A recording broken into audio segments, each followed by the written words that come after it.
Imagine a world where the roar of a turbocharged engine is nothing more than a ghost story told by men in dusty garages. The chrome that once caught the neon lights of the 1980s is pitting, and the names that defined the fast lane for 3 decades are being quietly erased from the corporate ledgers of history. We are witnessing the final, shallow breaths of automotive giants that once dominated the 1970s, 80s, and 90s. These brands didn't just sell cars, they sold dreams of speed, luxury, and rebellion. But today, the boardrooms are cold, the stock prices are plummeting, and the legendary machines they birthed are being sold for pennies on the dollar.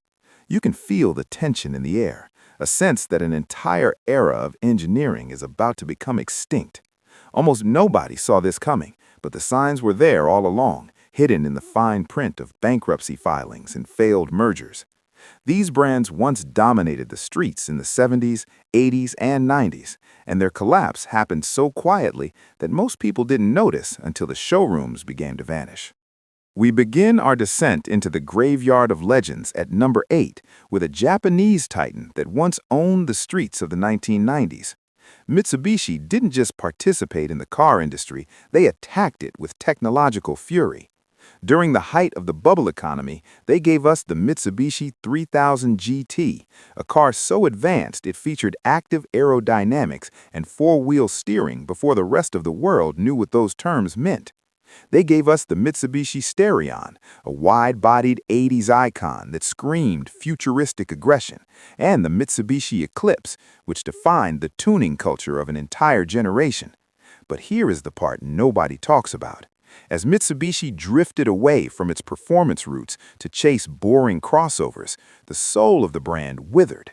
Today, the company is a shadow of its former self, clinging to life through fragile alliances and facing a slow-motion collapse. Because of this fall from grace, those legendary 90s performance cars are often overlooked by mainstream collectors, leaving them shockingly affordable.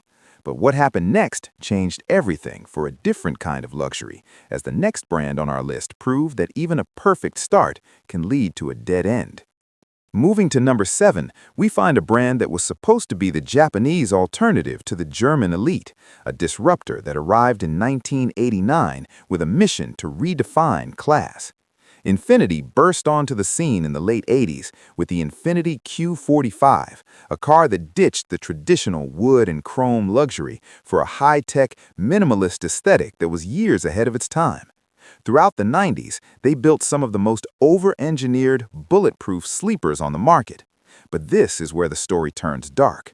Through decades of mismanagement and a failure to maintain a distinct identity, Infiniti is now standing on the precipice of irrelevance.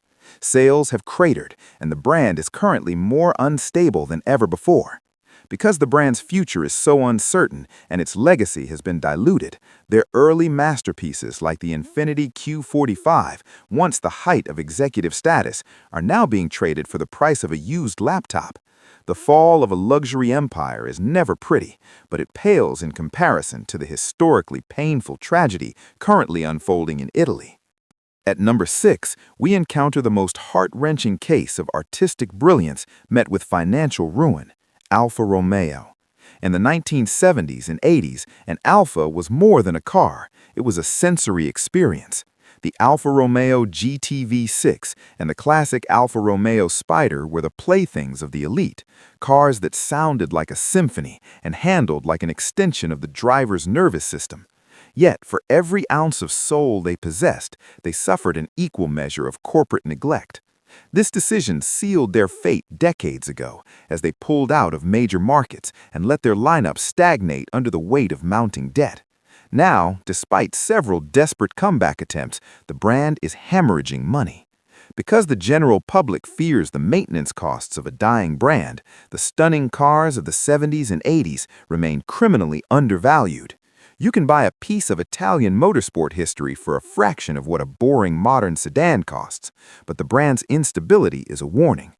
This feeling of a fallen empire only deepens as we look toward a brand that mastered the art of lightness but couldn't keep its finances afloat. Coming in at number 5 is the brand that redefined the sports car for the masses, only to find itself constantly fighting for its life: Lotus.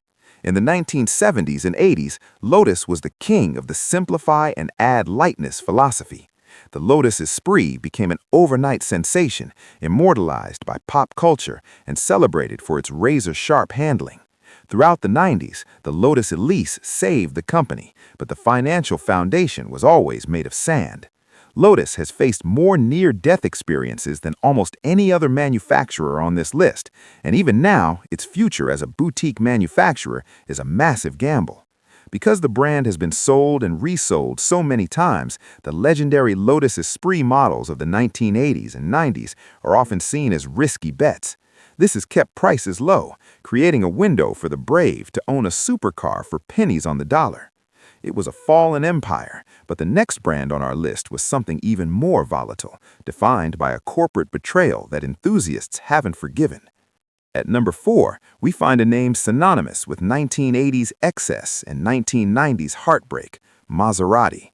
This was the brand of the Maserati Biturbo, an ambitious project intended to bring Italian luxury to the middle class.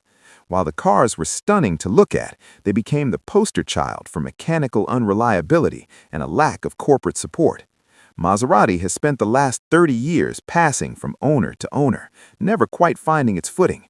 And today, it faces an existential crisis as its parent company demands profitability that seems impossible to reach.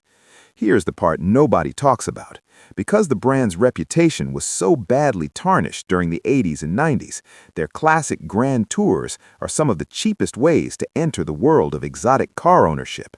The brand is on life support, and as the lights flicker in their factory, the Maserati Biturbo and its successors sit in classified ads, waiting for anyone with a few $1,000s in a dream. The tension rises to a breaking point as we reach a name that serves as a warning to the entire global industry.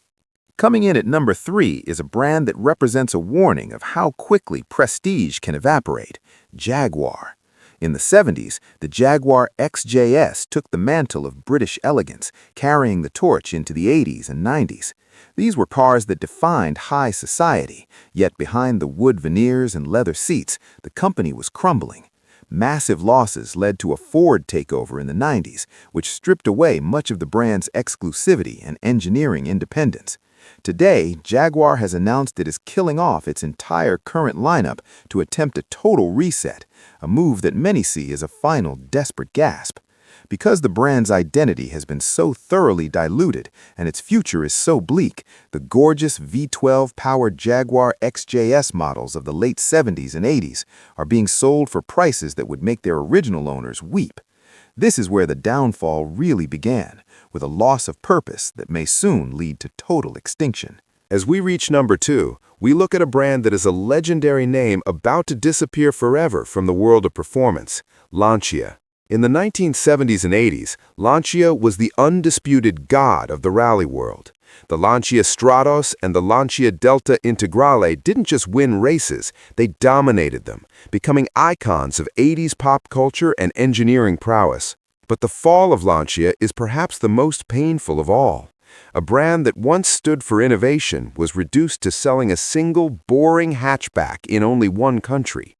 The corporate owners have neglected this treasure for so long that many younger enthusiasts don't even know it exists. This decision sealed their fate, and because the brand has been left to rot, many of their 70s and 80s models, like the Lancia Beta or the Lancia Gamma, are virtually forgotten, trading for next to nothing despite their incredible pedigree. It is a slow, agonizing death of a giant, but even this tragedy cannot compare to the automotive catastrophe that sits at the top of our list. The final brand on this list is the most tragic of all. Number 1, Chrysler. This was the company that defined the American road in the 70s, 80s, and 90s. They gave us the Chrysler Aries and the Chrysler Reliant, the K-cars that saved the industry from the brink of death. They gave us the Dodge Caravan and the Plymouth Voyager, vehicles that defined 80s suburban life. In the 90s, they pushed the envelope with the Chrysler Concorde and the Chrysler LHS, cars that looked like they landed from another planet. They even gave us the Dodge Viper, a V10 middle finger to the status quo. But today, the Chrysler brand is a ghost. With only one aging model left in production and a parent company that seems disinterested in its survival, the end isn't just near, it's here.